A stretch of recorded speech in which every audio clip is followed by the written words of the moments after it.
This is Health Yeah, your weekly update on what's going on in the health, wellness, and medical world with Monica Robbins. Going back to school can be a stressful time for students and parents. From starting a new school to getting good grades to simply trying to fit in can be a challenge for students. As a parent, how do you help them cope? How do you find out what's going on in their lives? And what role does social media play? Everything you need to know about mental health and your kids on Prescription for Life, straight ahead.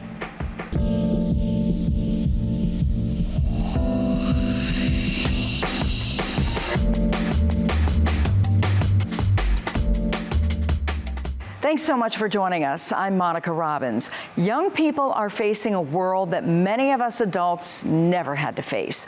Those issues and pressures are adding to feelings of anxiety and depression and even isolation.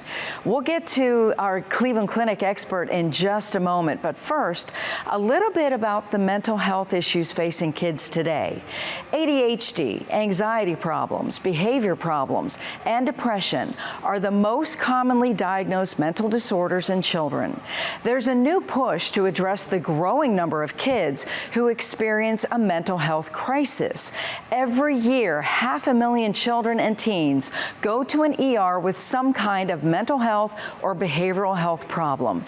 The American Academy of Pediatrics, the Emergency Nurses Association, and the American College of Emergency Physicians released a joint statement demanding more resources. They're calling for more pediatric mental health professionals to be placed inside emergency rooms, schools, and doctors' offices to catch cases before they become a crisis. A mom and daughter in Tennessee found themselves in one of those crises. The teen opened up about her struggle with suicidal thoughts. Now, a warning, this story may be difficult to watch for those dealing with thoughts of self-harm. At 11 years old, it was a really hopeless time for me. I wasn't there. Ariane Witt spent a lot of time by herself. The loss of friends was it's very sudden. It happened a lot. Feeling isolated and alone. It just drove me to that edge. She made a drastic decision to end her pain. It ended up just taking over me, and my initial plan was to hang myself. That was the plan. But fear stopped her in her tracks, and she never told anyone until a routine physical exam. They gave me a form, and on the form it had questions about depression. I marked them 10 all the time, thoughts like that. Her doctor quickly referred her to a therapist. I honestly thought that she was just going through typical stuff that kids go through at her age. Who revealed Ariane's plans to her devastated mother. But at the end of the session, he called me in. And he said, "You need to know that this is what your daughter's planning." And she wrote out the letter. She planned it. And that was my moment. A 2022 report in Knox County finds nearly half of female students said they feel sad or hopeless. 28% of male students reported feeling the same. 9% of those surveyed said they attempted suicide within the previous year. Anxiety is probably the most prevalent thing I see come into my office, especially among young girls. Amanda Tunnell left teaching after years in the classroom to become a social emotional learning coach. The alternative therapy equips tweens and teens like Ariane with the tools to handle life's big transitions. Remember to feel your shoulders relax away from your body. This gives them a space and a place to normalize what they're going through and normalize the feelings that they're having, and then develop healthy and effective ways to manage the distress. After a year of working with Amanda, Ariane is trying new hobbies, learning how to communicate with her peers and navigate conflicts. Because of that, her self-esteem has skyrocketed because of that.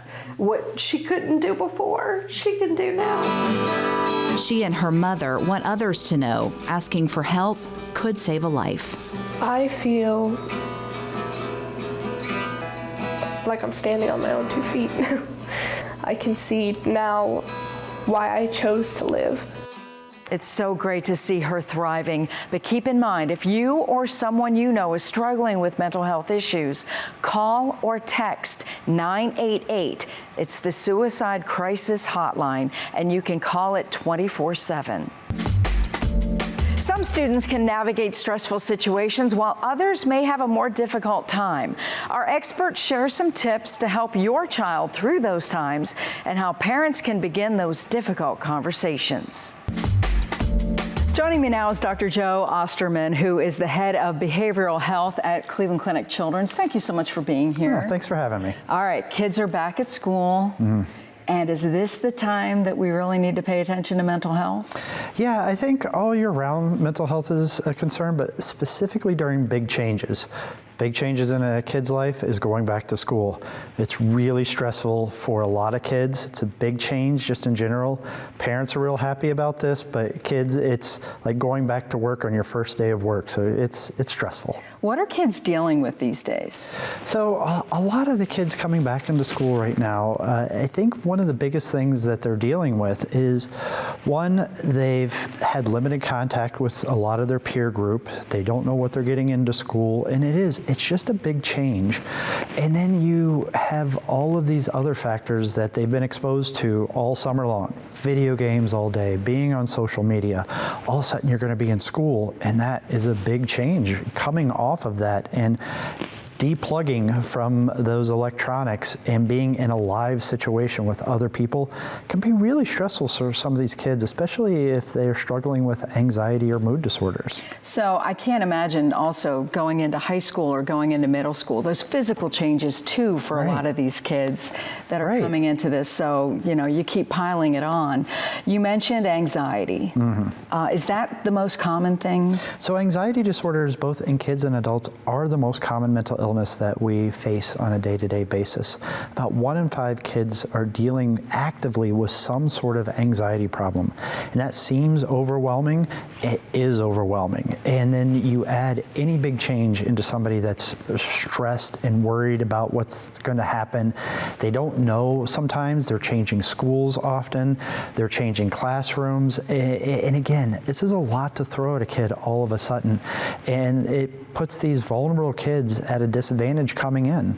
So is there a telltale sign that parents and teachers should be watching for? So starting off with, it really tends to start about a week or two before school starts. You'll start to see behavioral changes in kids. They'll start to become a little bit more withdrawn. They'll start to become a little bit more irritable and touchy, and they'll start talking about school in a negative way. They'll start saying like, oh, I don't want to do this. It's going to go horribly.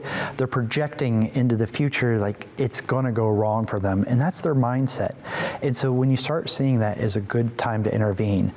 When you're in school, it's really those kids that are not engaged in school. You're seeing that they're isolating, or they're actually getting sick before school or having physical complaints, and really doing anything that they can to not have to go to school. So what do you do? Yeah, and so that's the real tough thing. And when you're managing this, being proactive is really key here. And so parents, they know their kids typically. They know what's going to set them off. They know if their kid's dealing with something most of the time. And so what I say is about 2 or 3 weeks before school, start prepping them for school. Talk about the change. If you can, go to the school, make practice runs. A lot of times schools will have open houses where you can walk what their schedule is going to be, make it as familiar as possible, and then talk about the good stuff that they can expect from it. Like they're going to be able to see people, they're going to be able to engage, and it's going to be structured, and that they have a good support system at home. They're not going to be alone in this. And if need be, you can engage school health professionals and school teachers and counselors at the school to help create a safety net for them. Let them know about that, so it's not such a scary change and unknown. You're eliminating the unknown here. It also seems that a lot of schools are way more akin to knowing about mental health issues with kids, and they're actually putting more resources into the school. Are parents being educated enough about that they know what to do? I don't think that parents are being educated enough. It's actually a state mandate now that schools have mental health services in them. And as a parent, I didn't know about this. Only professionally did I find this out. But schools have a mandate to help with mental health and health as part of the education. And they're mandated to help educate kids about mental health. I find that schools, when you talk to them, and I do encourage you contacting teachers and the school counselors to let them know, like, hey, this may be a problem. How can we game plan this together? And how can we be a team for this kid? You also mentioned social media. Yeah. How big of a mental impact is that on kids? So social media in general has been a sea change for the world and our society. And we know that there can be significant liabilities, but also some significant benefits with social media. Liabilities are that aspect of making you feel isolated. If you are looking and tied to your phone, you're not interacting face-to-face with people. It limits that. And that neurologically is detrimental. It makes it harder to actually engage face-to-face, and we see that in some cases that actually worsens mental illness. Conversely, if you are struggling with mental illness, it actually helps destigmatize, because nowadays you can see other people that are struggling with mental illness. You don't feel so alone. And a lot of times now, big companies are putting out information on social media, YouTube, Twitter. They have things that can guide you to mental health resources that can help connect you in certain ways. And so it's not all bad, it's not all good, but moderation is always the key. I think that being on some social media is okay, but it shouldn't take over your life, because if it does, then we see that it causes more detriment than benefit. So no more than 30 minutes a day, or like what we do with television anyway. And American Academy of Pediatrics publishes great guidelines depending on age and how much social media should be limited today, and resources to help you navigate that as a parent. A more serious subject, September is Suicide Awareness Month. And that is something, I mean, tragically, we see this so often that the parents weren't even realizing that the kid was struggling. Yeah. So what are some of the things that you really want parents to take home and pay attention to? Yeah. And so whenever we're talking about mental health in general, and specifically about depression and suicidal ideation, being open and honest. Today, kids are not stigmatized against mental illness the way that I was when I was a kid, or my generation. Kids talk about it. And again, one of the benefits of social media is it's out there in the conversation. One of the benefits of our education system now, our schools are talking about this. It is out there. Kids don't see this as a sense of shame. Sometimes parents do. But it's important to check that as a parent and be there for your kid. And it is our responsibility as parents to talk about it in an open and honest way, and let your kid know that it's safe to talk about it. When I look for warning signs, and sometimes there can be warning signs, when you see a significant change in behavior, when you see an increased isolation, irritability, changes in sleep, changes in their eating, and this really, sometimes kids come out as anger when they're really depressed. Sometimes it is sadness and just isolation. Anytime that you see these changes, engage your child. Don't be afraid to talk about mental health and suicide. Kids can take it, and they actually have a better vernacular sometimes than adults do. So just say, hey, I'm here for you. We'll work on this together. How are you feeling? Are you struggling? Have you had thoughts of suicide?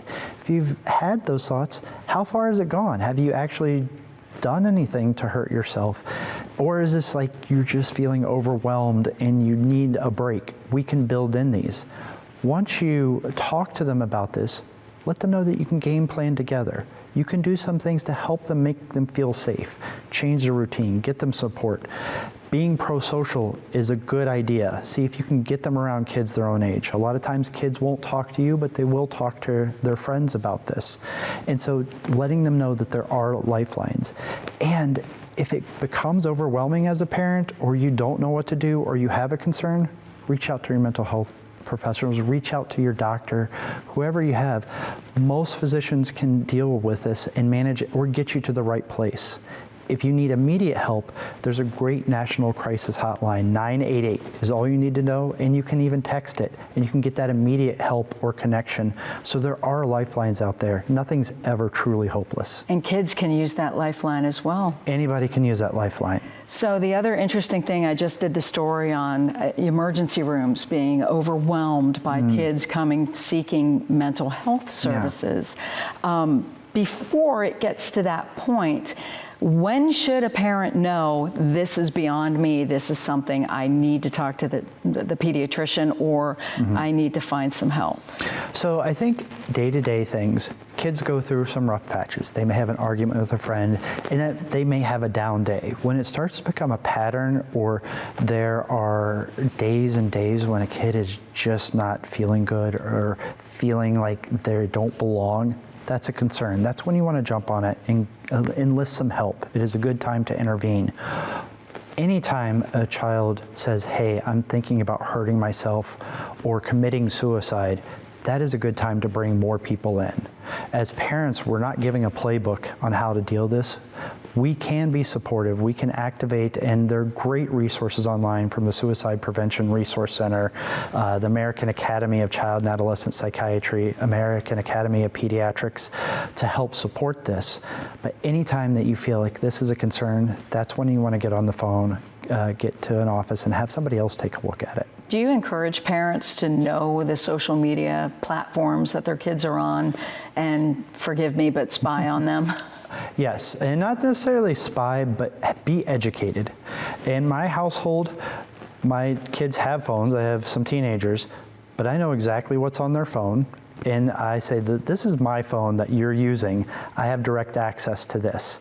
Having some privacy is okay, but in this day and age, you also have to reserve the right to say, all right, I need to look at this for your own benefit. Understanding this, and there are great resources online to help you understand what these apps are and how they work and what the dangers and benefits of them are. Educating yourself as a parent is key to understanding and talking about social media with your kids. Is there a big mistake parents make? I think the biggest mistake I see parents make is dismissing their kids and saying, oh, you're angry, you're in trouble, and blaming them or something that's happening. Whenever you see a change in your kid, it's them telling you that something's wrong. Kids don't want to be bad. I've never met a kid that really truly wants to be bad. If they're acting out and they're angry, something's wrong. Engage them as a team rather than getting them in trouble initially. They may have to face consequences if they're breaking rules. I'm not saying that, but always as a team. We're going to fight this as a team rather than it's me against you and I have to set limits down or you're in trouble for this. That's the biggest mistake parents make. And take time to talk to them each night and don't accept fine as an answer. Right. And so the most common question that parents ask after school is, how was your day? That is too open-ended of a question for kids and they won't answer it. When you come home and you talk to your kids, and talking to your kids is key. Having open dialogue, be specific. What was the roughest point of your day? What was the best part of your day? Allow them to kind of tell you what the hardest is, because if you just say, how was your day? They're just going to say fine. And they could have had an awful day. But if you ask them, what was your roughest point of the day? You're much more likely to get an answer like, oh, that was bad. And then ask them how they handled it. Do they need help with this? It allows you to jump off and actually have a conversation with your kids. So you're feeling less frustrated. As a parent, you're feeling more connected, and it helps them feel more connected to you and trust you. And your kids actually give you the guidance that they need, right? Exactly. All right. Dr. Osterman, thank you so much. Great insight. Thank you so much. It's so important for parents to have the right tools and language to help their children. A touching children's book is helping teach kids how to be themselves and take flight.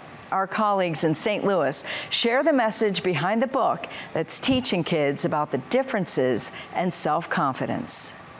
It is a children's book. It's not surprising that people feel the emotion. When Rusty was born, his parents were very surprised. The story is touching. Adults who have read the book have actually cried when they talk to me about it because it made such an impact on them. The Remarkable Red Crow follows a fictional character different from others, All the other crows in the world were black.